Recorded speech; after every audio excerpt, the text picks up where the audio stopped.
Hello friends, welcome you all on kick off to success NCERT summary श्रृंखला में आप सभी का एक बार फिर से स्वागत है और उम्मीद है आप सब अपने घरों पे अच्छे होंगे।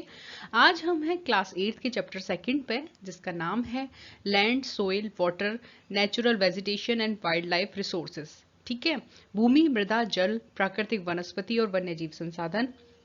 तो देखिए, अगर आप हमारे चैनल पर नए हैं और अभी तक सब्सक्राइब नहीं किया है तो प्लीज़ प्लीज़ प्लीज़ हमारे चैनल को सब्सक्राइब कर लीजिए। वीडियो अच्छा लगे तो लाइक कीजिएगा और साथ ही साथ do share with your friends and also hit the bell button, ताकि सारी नोटिफिकेशंस की जानकारी आपको मिलती रहे।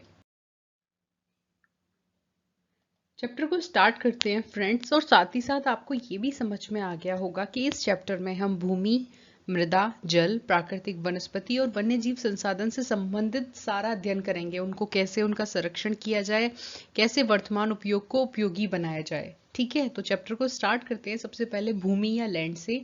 सभी महत्वपूर्ण प्राकृतिक संसाधनों में भूमि भी शामिल है। भूपृष्ठ के कुल क्षेत्रफल का लगभग 30% भाग भूमि है। इस भाग का सारा भाग भी आवास योग्य नहीं है। देखो, हमारे दिमाग में ये आ सकता है कि पृथ्वी का ऊपरी भाग एक तरह भूपर्पटी है और वही भूमि है, लेकिन ऐसा नहीं है। जितना भी उसका भूपर्पटी का कुल क्षेत्रफल है, उसमें से केवल 30% भाग ही भूमि है। और उस 30% का भी सारा भाग आवास योग्य नहीं है कि हम उस पर घर बना लें। मुख्यतः भूमि और जलवायु के भिन्न भिन्न लक्षणों के कारण विश्व के भिन्न भागों में जनसंख्या का वितरण असमान पाया जाता है।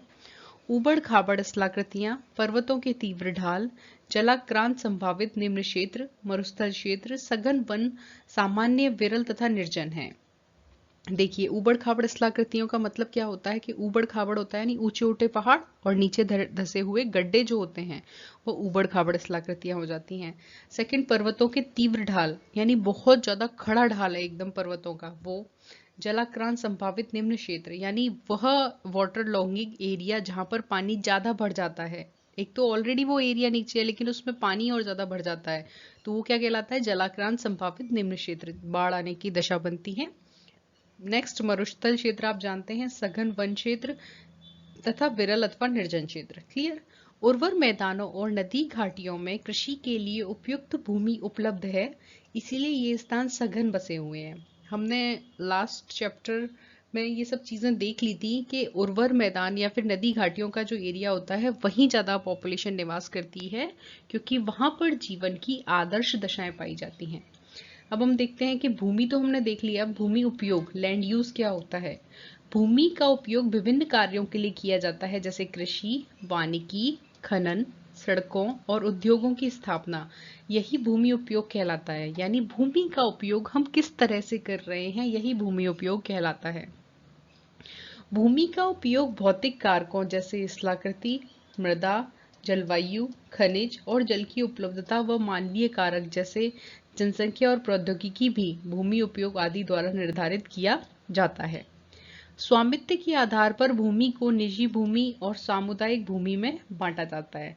तो किस किस आधार पर बांटा जाता है? स्वामित्व के आधार पर, यानी किसका उस पर अधिकार होगा। इसके आधार पर दो तरह की भूमि होती है, यानी जो किसी व्यक्ति विशेष की होगी वो है निजी भूमि, और एक समुदाय विशेष की होगी, पूरे ग्रामीण समुदाय की ये जो भूमि है इसमें मिलकर एग्रीकल्चर करेगा, वो हो जाती है सामुदायिक भूमि। क्लियर? निजी भूमि व्यक्तियों के स्वामित्व में होती है, जबकि सामुदायिक भूमि समुदाय के स्वामित्व में होती है। अभी जो मैंने आपको बताया वही है ये। इस भूमि का उपयोग समुदाय से संबंधित व्यक्तियों द्वारा किया जाता है, जैसे चारा, फलों, नट या औषधियों, बूटियों को एकत्रित करना। इस समुदाय भूमि को साझा संपत्ति भी कहते हैं, मतलब सब मिलजुल के उस एक ही भूमि पर काम करते हैं, इसलिए वो क्या कहलाती है? साझा संपत्ति।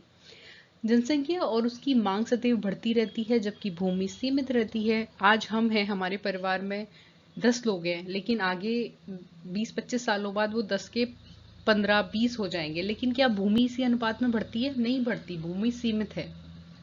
आजकल लोग सामुदायिक भूमि को तो व्यापारिक क्षेत्र बना रहे हैं, नगरीय क्षेत्रों में घर बना रहे हैं, और ग्रामीण क्षेत्रों में कृषि योग्य भूमि का विस्तार करने के लिए अनाधिकृत हस्तक्षेप शुरू कर दिया है। भूमि उपयोग प्रतिरूप हमारे समाज में सांस्कृतिक परिदृश्य दर्शाता है। वर्तमान में कृषि और निर्माण संबंधी गतिविधियों के प्रसार के कारण निम्नीकरण, मतलब भूमि का कटाव हो के नीचा होना, भूस्खलन, पहाड़ी एरियो में जो पानी की अधिकता के कारण या आंतरिक हलचलों के कारण जो पर्वतों पर से मिट्टी सरक जाती है वो भूस्खलन, मृदा अपरदन, मिट्टी का कटाव होना, मरुस्थलीकरण, मरुस्थल का आगे बढ़ना पर्यावरण के लिए प्रमुख खतरा बने हुए हैं। क्लियर। विश्व की 90% जनसंख्या भूमि क्षेत्र के 30% भाग पर ही रहती है। शेष 70% या तो विरल जनसंख्या है या निर्जन जनसंख्या है। क्लियर। तो देखिए ये जो एक सामान्य हमने भूमि उपयोग का इंट्रोडक्शन टाइप में पढ़ा है और ये सामान्य सी बातें हैं जिन्हें हम थोड़ा सा गौर करके समझें तो ये महत्वपूर्ण भूगोल का आधार बनती हैं। अब देखते हैं, देखिए कि भूमि संसाधन का संरक्षण, कंजर्वेशन ऑफ लैंड रिसोर्सेज की भूमि जो संसाधन है उनका संरक्षण क्यों आवश्यक है। बढ़ती जनसंख्या और इसकी मांग के कारण वन भूमि और कृषि योग्य भूमि का बड़े पैमाने पर विनाश हुआ है, क्योंकि दोनों ही भूमियों पर मानव के निवास के घर बनने लगे हैं। इससे प्राकृतिक संसाधनों के समाप्त होने का डर पैदा हो गया है। वन रोपण, भूमि उद्गार, रासायनिक कीटनाशकों और उर्वरकों के विनियमित उपयोग तथा अतिचारण पर रोक आदि भूमि संरक्षण के लिए प्रयुक्त कुछ सामान्य तरीके हैं। मतलब वन रोपण, आपको नए पेड़ लगाने चाहिए। भूमि उद्गार का मतलब क्या होता है, भूमि का प्रॉपर उपयोग करना चाहिए।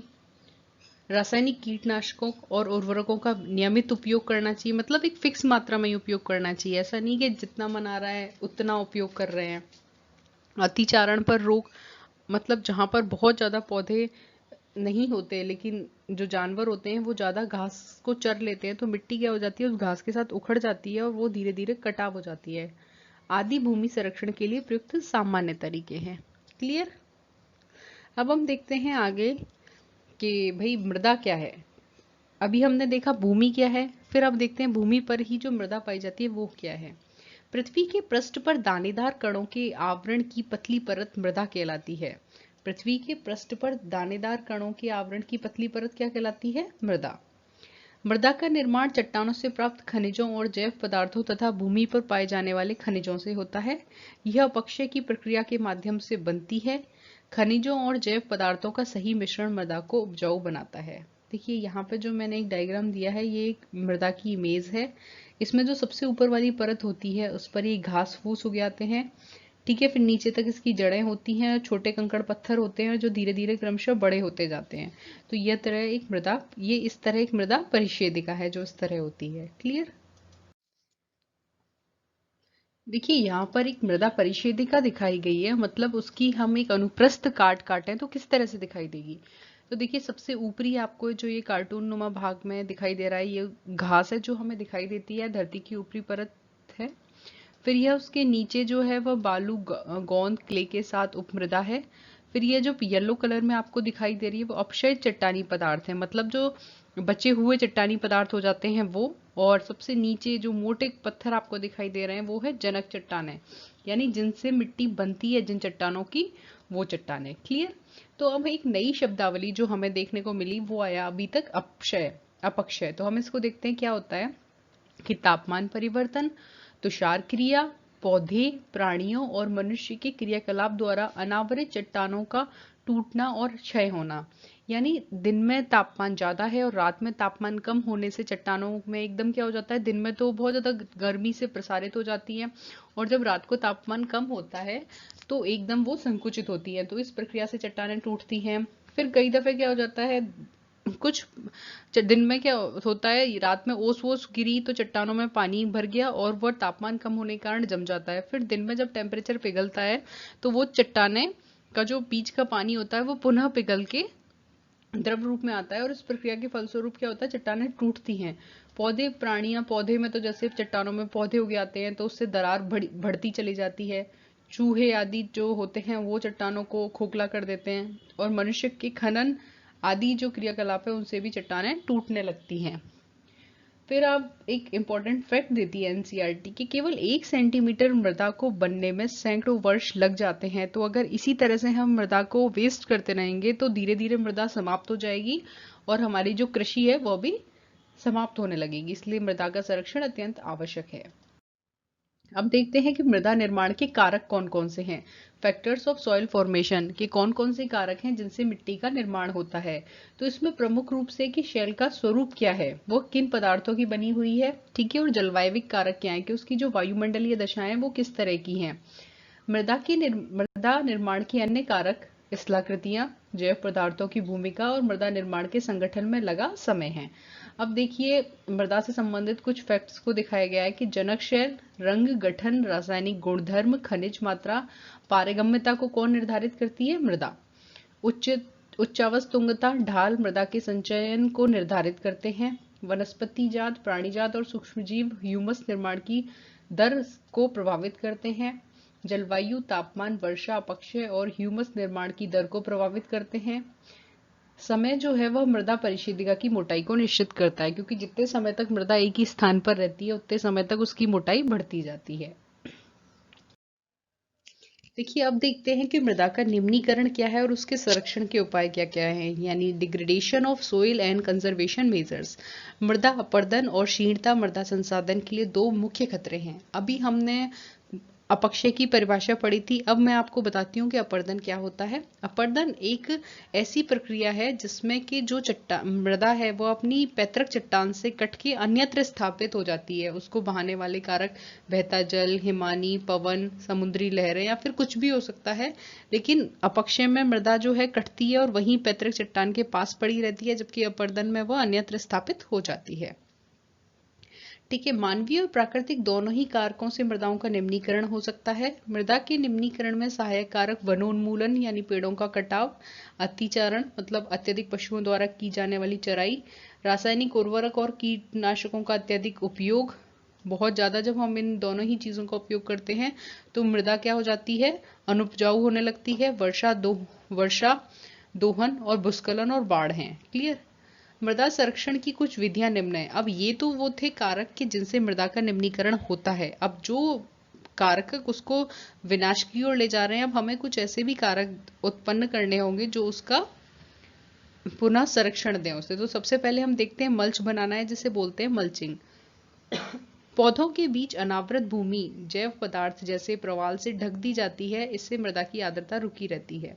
तो देखिए ये जो डायग्राम में दिखाया गया है, ये केले के खेत हैं और इनके बीच में दो पौधों के बीच में जो ये क्यारियां बनाई गई थी, इसके बीच में जो भी पदार्थ हम डालते हैं, खाद डालते हैं या फिर देसी जो भी चीज डालते हैं, उसको हमें ढक देंगे तो क्या होगा, जो हमारी नमी है उसका बचाव हो जाएगा और अत्यधिक बाढ़ से जो मिट्टी की हानि होगी या पानी से वो भी रुक जाएगी। अब देखते हैं नेक्स्ट वेदिका फॉर्म या टेरेस फार्मिंग। चौड़े समतल सपाट सोपान अथवा वेदिका तीव्र ढलानों पर बनाए जाते हैं ताकि सपाट सतह फसल उगाने के लिए उपलब्ध हो जाए। इसके पृष्ठीय प्रभाव और मृदा अपरदन कम हो सकता है।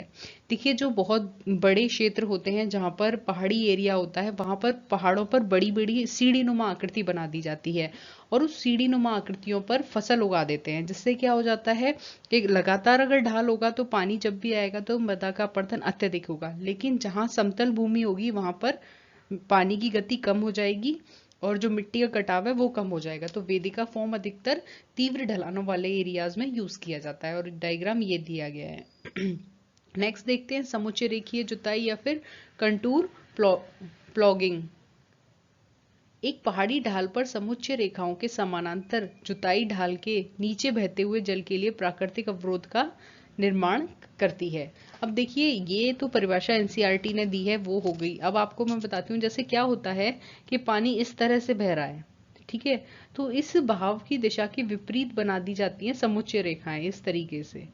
तो उससे क्या होता है, इन रेखाओं से अवरोध मिल जाता है पानी को। अगर इस पानी की दिशा में ही बनाए तो कटाव बढ़ता जाएगा, लेकिन अवरोध बनाने से क्या होता है, वनस्पति धीरे धीरे मिट्टी के कटाव को रोकने लगती हैं। तो ये कहलाता है समुच्चय रेखीय जुताई, यानी जो समुच्चय रेखाओं के रूप में की जाती है। वेदिका फॉर्म और समुच्चय रेखा जुताई में यही अंतर है कि जो बहुत खड़े ढाल वाले होते हैं वहां वेदिका फॉर्म बनाए जाते हैं, जबकि तुलनात्मक रूप से कम ढाल होता है वहां समुच्चय रेखीय जुताई की जाती है। नेक्स्ट देखते हैं रक्षक मेखलाएं या शेल्टर बेल्ट्स। तटीय प्रदेशों और शुष्क प्रदेशों में पवन गति रोकने के लिए वृक्ष कतारों से लगाए जाते हैं ताकि मृदा आवरण को बचाया जा सके। देखिए जैसे ये बहुत बड़ा एक बाग है और भूमि शुष्क है, ठीक है, ये खेत है सॉरी, और इसके चारों तरफ क्या किया है इन्होंने, बड़े बड़े पेड़ लगा दिए, जिससे कि बहुत बड़ी मात्रा में जब भी हवा चलेगी तीव्र गति से तो इस पूरी मिट्टी को उड़ा ले जाएगी। लेकिन एक बड़े पेड़ों की श्रृंखला लगा देने से हवा से वो अवरोध उत्पन्न हो जाएगा और मृदा वहीं बच जाएगी। नेक्स्ट देखिए, समुच्चय रेखीय रोधिकाएं। समुच्चय रेखाओं पर रोधिका बनाने के लिए पत्थरों, घास, मृदा का उपयोग किया जाता है। रोधिकाओं के सामने जल एकत्र करने के लिए खाइयां बना दी जाती थी। अभी हमने देखा था समुच्चय रेखीय जुताई, और ये है समुच्चय रेखीय रोधिकाएं। इसमें क्या होता है कि जो हमने समुच्चय रेखाएं बनाई हैं वहां पर जहां से भी पानी का कटाव हो रहा है तो वहां पर थोड़ी सी आप खाई बना दीजिए, जिससे क्या होगा, या ये जैसे खाइयां बनाई गई हैं कि जो भी पानी होगा वो इनमें भर जाएगा, मिट्टी इनमें अंदर चली जाएगी और पानी ऊपर से निकल जाएगा। क्लियर? तो मिट्टी जो है वो पुनः एकत्रित हो जाएगी, उसका कटाव तो होगा लेकिन उसका एकत्रण हो जाएगा। क्लियर? नेक्स्ट हम बात करते हैं चट्टान बांध या फिर रॉक डैम। नाम से ही क्लियर हो रहा है कि जो बांध है उस पर थोड़ा सा चट्टान नुमा कोई आकृति बना के बांध बनाना। पढ़ते हैं इसे। यह जल के प्रवाह को कम करने के लिए बनाए जाते हैं। यह नालियों की रक्षा करते हैं एवं मृदा की क्षति को रोकते हैं। तो देखिए क्या होता है, ये इसका डायग्राम है, इसमें आप देखिए इस तरीके से पानी बह के कंटिन्यू आ रहा है, और जब पानी का बहाव तीव्र होता है तो वह अपने साथ मृदा को भी कटाव करके लेके चलता है। लेकिन जब बीच में छोटी छोटी चट्टानें डाल दी जाती हैं, अर्थात जैसे इस तरह से पत्थर के टुकड़े डाल दिए गए हैं, ये डाल दिए जाते हैं, तो इनसे टकराकर मृदा को अवरोध उत्पन्न हो जाता है और मृदा वहीं रुक जाती है। यानी जो मृदा आगे बह के चली जाती और कहीं कटाव उत्पन्न करती, वह अब यहाँ रुक गई है। ठीक है, तो चट्टान बांध बनाना इस तरीके से मृदा के लिए उपयोगी होता है। नेक्स्ट है बीज की फसल उगाना या इंटरक्रॉपिंग। वर्षा दोहन से मृदा को सुरक्षित रखने के लिए अलग अलग समय पर भिन्न भिन्न फसलें एकांतर कतारों में उगाई जाती हैं। ठीक है, तो ये इसका डायग्राम है, इससे आपको क्लियर हो ही गया होगा। फिर भी अगर आपकी कोई भी क्वेरी रहती है तो आप मुझे कमेंट बॉक्स में लिख सकते हैं, आपकी क्वेरी का निश्चित रूप से समाधान किया जाएगा। नेक्स्ट एनसीईआरटी ने एक नोट दिया है भूस्खलन से संबंधित, तो देखिए क्या है वो। भूस्खलन को सामान्य रूप से शैल, मलबा या ढाल से गिरने वाली मिट्टी के वृहद संचलन के रूप में परिभाषित किया जाता है। वे प्राय भूकंप, बाढ़ और ज्वालामुखी के साथ घटित होते हैं। लंबे समय तक भारी वर्षा होने से भूस्खलन होता है और यह नदी के प्रवाह को कुछ समय के लिए अवरुद्ध कर देता है। नदी अवरुद्धता के अचानक फूट पड़ने से निचली घाटियों के आवासों में विध्वंस आ जाता है। पहाड़ी भूभागों में भूस्खलन एक मुख्य और विस्तृत रूप से फैली प्राकृतिक आपदा है, जो प्राय जीवन और संपत्ति को आघात पहुंचाती है और चिंता का एक मुख्य विषय है। देखिए इस तरह से कुछ होता है भूस्खलन के, ये पर्वतीय क्षेत्र है, किसी भी कारण भूकंप, बाढ़ या ज्वालामुखी जो भी आई, इसके साथ क्या होता है, इस तरह से भारी वर्षा होने पर भी भूस्खलन हो जाता है, यानी जो मिट्टी थी वो सरक जाती है और सड़क के नीचे जो भी रिहायशी क्षेत्र होते हैं वहां पर आ जाती हैं और संपत्ति और जीवन दोनों का ही विनाश होता है। अब एक वस्तु स्थिति अध्ययन दिया है इन्होंने। हिमाचल प्रदेश के किन्नौर जिले में रेकांग पीओ के निकट पंजी गांव में बड़े भूस्खलन के कारण राष्ट्रीय महामार्ग 22 की पुरानी हिंदुस्तान तिब्बत सड़क का 200 मीटर तक का भाग नष्ट हो गया। यह भूस्खलन पंजी गांव में तीव्र विस्फोट द्वारा हुआ। विस्फोट के कारण ढाल पर यह कमजोर क्षेत्र गिर गया, जिसके कारण सड़क और गांव के आसपास के क्षेत्र को क्षति पहुंची। पंजी गांव को किसी संभावित मानव विनाश से बचाने के लिए पूर्ण रूप से खाली करा दिया गया था। न्यूनीकरण क्रियाविधि के अंतर्गत देखते हैं क्या है। वैज्ञानिक प्राविधियों के विकास से हमें समझने की शक्ति मिली है कि भूस्खलन उत्पन्न होने के कौन कौन से कारक हैं और उनका प्रबंध कैसे करना है। भूस्खलन को रोकने की कुछ प्राविधियां निम्न हैं, जैसे भूस्खलन प्रभावी क्षेत्रों का मानचित्र बनाकर इसमें प्रभावित होने वाले स्थानों को इंगित करना। इस प्रकार इन क्षेत्रों को आवास बनाने के लिए छोड़ा जा सकता है। भूमि को खिसकने से बचाने के लिए प्रतिधारी दीवार का निर्माण करना। देखिए ये प्रतिधारी दीवार बनाई गई है, ये सड़क है और ये इस तरह पहाड़ हैं जिनमें अधिकतर भूस्खलन की घटनाएं होती हैं। और अगर इन दीवार इस तरह से पहाड़ और सड़क के बीच में एक मजबूत मोटी दीवार बना दी जाएगी तो यह प्रतिधारी दीवार कहलाएगी कि बड़ी मात्रा में यह एक बार तो भूस्खलन को रोक लेगी। भूस्खलन को रोकने का सबसे प्रभावी तरीका वनस्पति आवरण में वृद्धि करना है। जी हाँ, अगर इस दीवार की जगह बड़ी मजबूत पेड़ लगाए जाएं तो वह भी भूस्खलन को रोकेंगे। सतही अपवाह तथा झरना प्रवाहों के साथ साथ भूस्खलन की गतिशीलता को नियंत्रित करने के लिए पृष्ठीय अपवाह नियंत्रण उपाय कार्यान्वित किए गए हैं। क्लियर? नेक्स्ट हम बात करते हैं जल की। अभी हमने बात करी मृदा की, अब हम बात करते हैं जल की। वाटर, जल एक महत्वपूर्ण नवीकरणीय प्राकृतिक संसाधन है। भूपृष्ठ का 3/4 भाग जल से ढका है, इसलिए इसे जल ग्रह कहना उपयुक्त है। लगभग 3 अरब वर्ष पहले जीवन आदि महासागरों में ही प्रारंभ हुआ था। महासागरों का जल लवणीय है और मानव उपभोग के उपयुक्त नहीं है। अलवण जल केवल 2.7% ही है। इसका लगभग 70% भाग बर्फ की चादरों और हिमानियों के रूप में अंटार्कटिका, ग्रीनलैंड और पर्वतीय प्रदेशों में पाया जाता है। केवल 1% अलवण जल उपलब्ध है और वह मानव उपभोग के लिए उपयुक्त है। यह भौम जल नदियों और झीलों में पृष्ठीय जल के रूप में तथा वायुमंडल में जलवाष्प के रूप में पाया जाता है। इसलिए अलवणीय जल पृथ्वी का सबसे मूल्यवान पदार्थ है। क्लियर? क्योंकि यह बहुत कम मात्रा में पाया जाता है और बहुत अधिक उपयोगी है। पृथ्वी पर जल न बढ़ाया जा सकता है और न घटाया जा सकता है। इसकी कुल मात्रा स्थिर रहती है। इसकी प्रचुरता में विविधता प्रतीत होती है क्योंकि यह वाष्पीकरण, वर्षण और वाह की प्रक्रियाओं द्वारा महासागरों, वायु, भूमि और पुनः महासागरों में चक्रण द्वारा निरंतर गतिशील है और यही क्या कहलाता है? जल चक्र कहलाता है। जल स्रोतों के सूखने अथवा जल प्रदूषण के कारण अलवणीय जल की आपूर्ति की कमी के मुख्य कारक बढ़ती जनसंख्या, भोजन, नकदी फसलों की बढ़ती मांग, बढ़ता नगरीयकरण और बेहतर होता जीवन स्तर है। क्लियर? तो इसमें ऐसा कुछ भी नहीं था जिसे अलग से आपको क्लियर किया जाए। ये बहुत सिंपल सी चीजें हैं जिन्हें आपके सामने रखा गया है। क्लियर?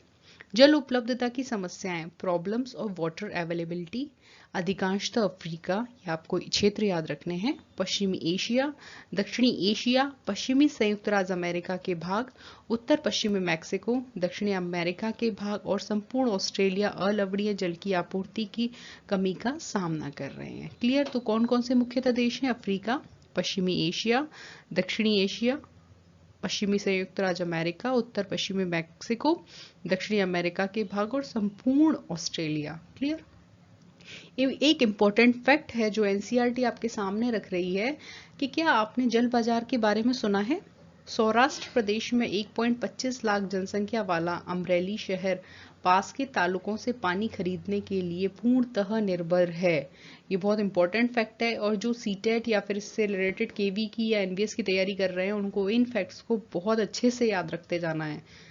जल्दी ही हम सीटेट से संबंधित स्टूडेंट्स के लिए भी कुछ नया स्टार्ट करने वाले हैं, तो वो लोग भी जुड़ सकते हैं। जल क्या है, कितने भाग पर फैला हुआ है, कितना मनुष्य के लिए उपयोगी है। फिर हमने देखा जल उपलब्धता की समस्याएं, कौन कौन से देश हैं जिनको इस समस्या का सामना करना पड़ रहा है, जल उपलब्धता की समस्याओं का। और अब हम देखते हैं कि जल संसाधन है उनका संरक्षण क्यों आवश्यक है। ठीक है, तो अशंशोधित या आंशिक रूप से शोधित वाहित मल, कृषि रसायनों का विसर्जन और जल निकायों में औद्योगिक बहिस्राव जल के प्रमुख संदूषण हैं। यानी ये वो फैक्टर हैं जो जल को अत्यधिक प्रदूषित बनाते हैं।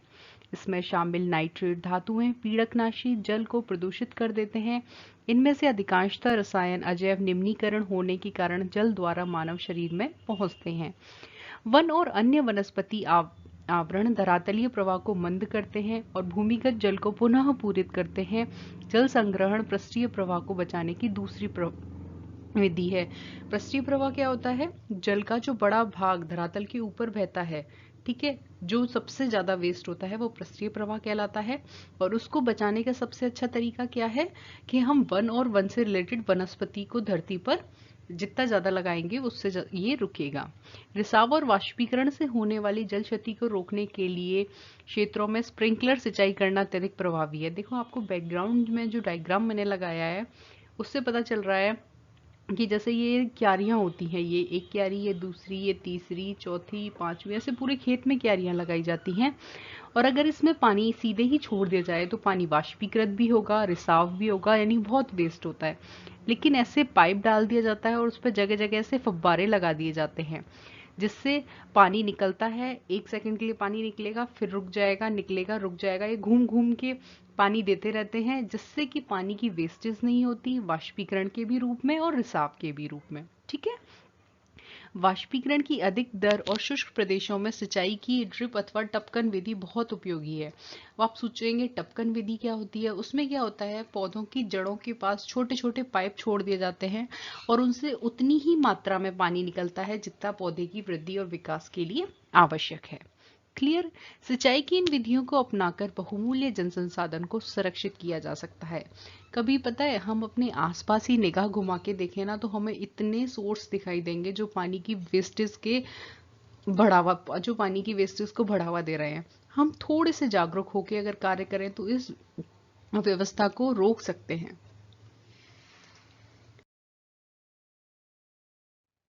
अब देखते हैं जैव मंडल या बायोस्फीयर क्या होता है। प्राकृतिक वनस्पति और वन्य जीव केवल स्थल मंडल, जल मंडल और वायुमंडल के बीच जुड़े एक सक्रिय क्षेत्र में पाए जाते हैं। यही सक्रिय क्षेत्र क्या कहलाता है? जैव मंडल। देखिए कौन कौन सी, ये आपकी प्राकृतिक वनस्पति और वन्य जीव। ठीक है। स्थल मंडल, ये जो धरातलीय भाग है स्थल मंडल है, ये जल मंडल है, और ये पूरा वायुमंडल है। इसके बीच का जो क्षेत्र होता है जहां ये तीनों जुड़े हुए रहते हैं, वहीं पे मनुष्य और जीव जंतु रह पाते हैं, वही क्या कहलाता है? जैव मंडल।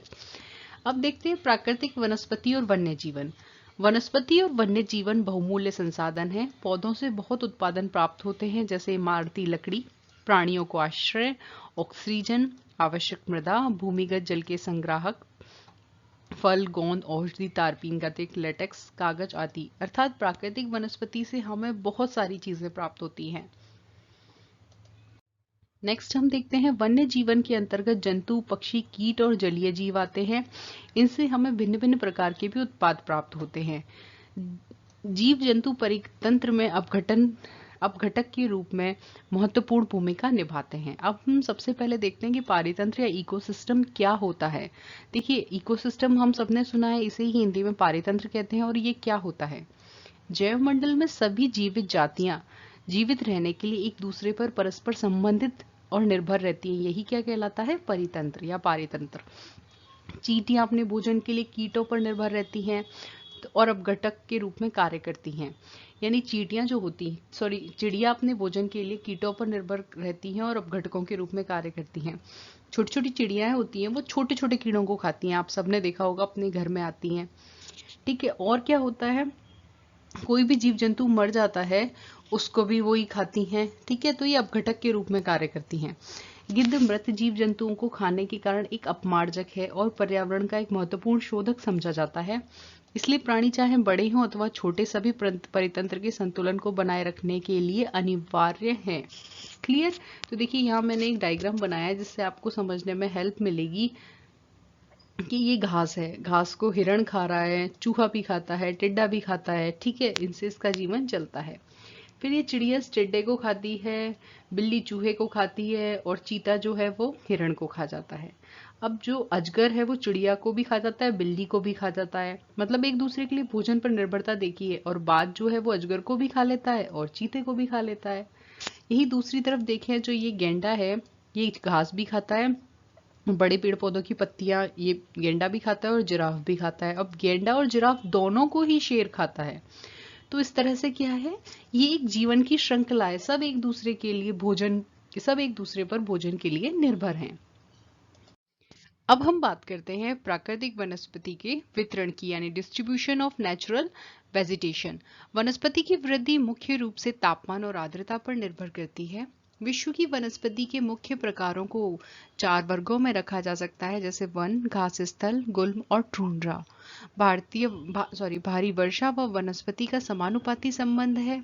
जैसे जैसे आर्द्रता कम होती जाती है वैसे वैसे वृक्षों का आकार व सघनता भी कम होती जाती है।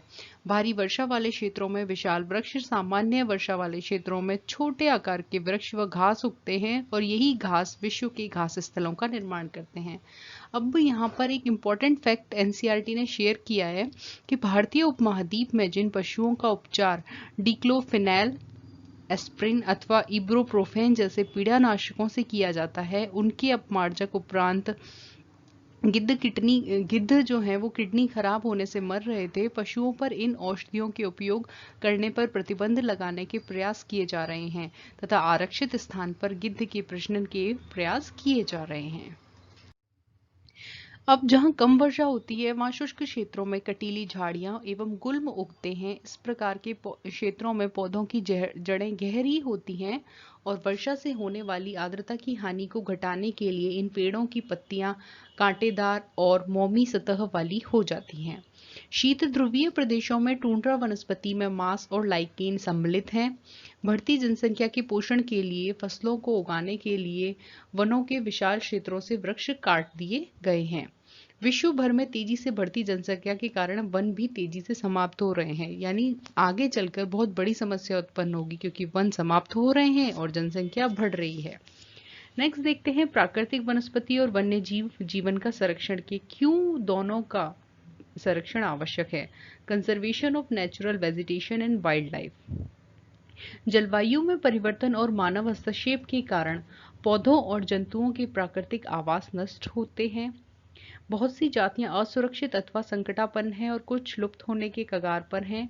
वनोन्मूलन, मृदा अपरदन, निर्माण कार्य, दावानल, भूस्खलन में से कुछ मानव और प्राकृतिक कारक हैं। ये मिलकर इनमें से कुछ मानव और प्राकृतिक कारक हैं जो मिलकर महत्वपूर्ण प्राकृतिक संसाधनों के लुप्त होने की प्रक्रिया को बढ़ावा देते हैं। आज की मुख्य चिंताओं में से एक अनाधिकार शिकार करने की संख्या का बढ़ना है, जिससे कुछ खास प्रजातियों की संख्या में तेजी से कमी आई है।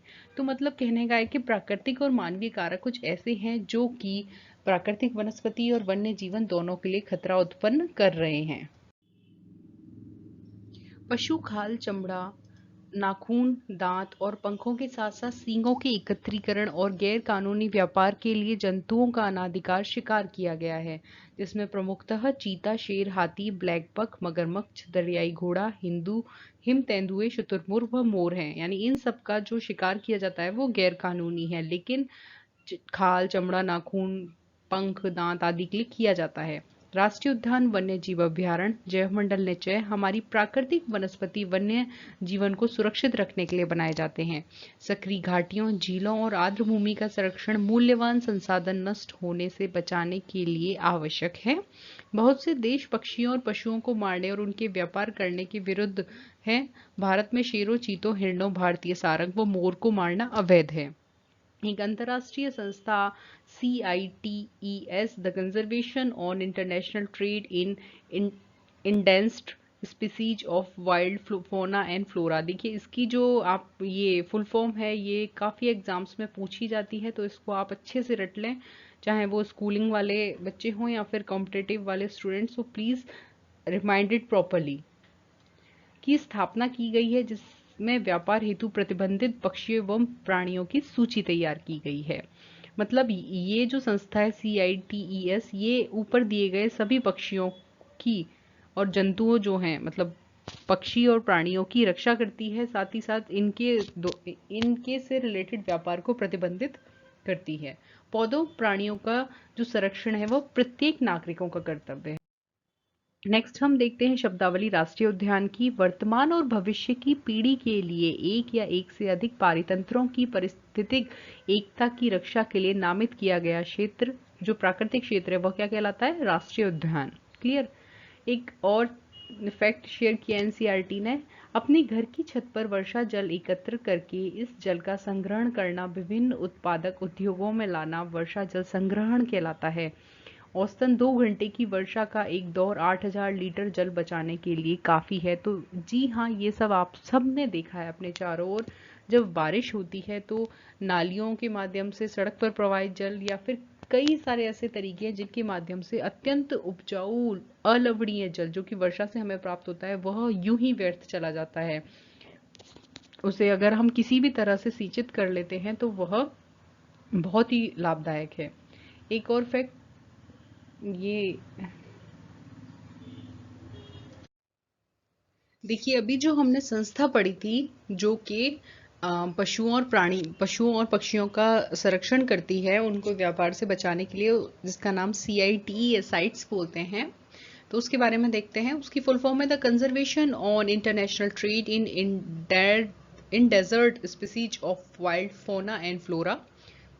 सरकारों के बीच एक अंतर्राष्ट्रीय समझौता है जिसका उद्देश्य यह सुरक्षित करना है कि वन्य प्राणी एवं पौधों के नमूनों के अंतर्राष्ट्रीय व्यापार से उनके जीवन को कोई खतरा नहीं है। मोटे तौर पर पशुओं की 5000 जातियां और पौधों की 28,000 जातियां रक्षित की गई हैं। भालू, डॉल्फिन, कैक्टस, प्रवाल, ऑर्किड और एलो कुछ ऐसे उदाहरण हैं। देखिए, इसमें ये तमाम ऐसे पक्षी और पौधे दिखाए गए हैं जिनको साइट संरक्षित करती है। Thank you for watching this video.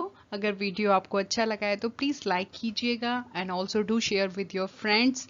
And अगर अभी तक आपने वीडियो को हमारे चैनल को सब्सक्राइब नहीं किया है so please subscribe our channel and also press the bell button ताकि सारे नोटिफिकेशंस आपको फटाफट मिलते रहें। चलिए, तब तक घर पे रहिए, स्वस्थ रहिए और पढ़ते रहिए। जल्दी ही मिलते हैं एक नए चैप्टर के वीडियो के साथ। Thank you.